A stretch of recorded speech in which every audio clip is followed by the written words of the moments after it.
Hi everyone, welcome back to our video series on the new digital SAT verbal section. Don't forget to follow us and comment below on additional content you'd like to see. All right, so for today, we have one of these words and context questions, so our vocabulary. So as we're reading the passage, we want to be thinking about trying to predict something that could go in the blank. So, if we could choose any word, what would we put in the blank there to make sure we understand the context well enough to make an educated guess and then find an answer that best matches that.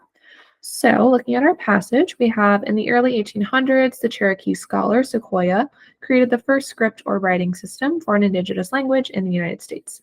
Because it represented the sounds of spoken Cherokee so accurately, his script was easy to learn and thus quickly achieved blank use. By 1830, over 90% of the Cherokee people could read and write it. All right, so we know here that we're going to be using some sort of adjective to describe the use, so like the amount of usage that this script had after it was created. And we have our colon here as well. So that's always really important. If we notice any punctuation, that can help us figure out the ideas that are trying to be conveyed. So we know a colon introduces some sort of explanation or expansion on an idea we already had. So we're expanding on how much usage we've had that we have in the blank there. So the example or explanation is that by 1830, over 90% of the Cherokee people could read and write it.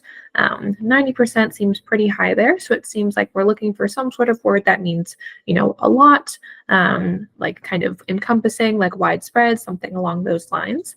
And looking down to our answer choices, widespread is in fact one of our options. But double checking our other three, we have careful, unintended, and infrequent. Neither of those three seem to really fit with what we have here. So A is definitely going to be our right answer. All right, follow us for more.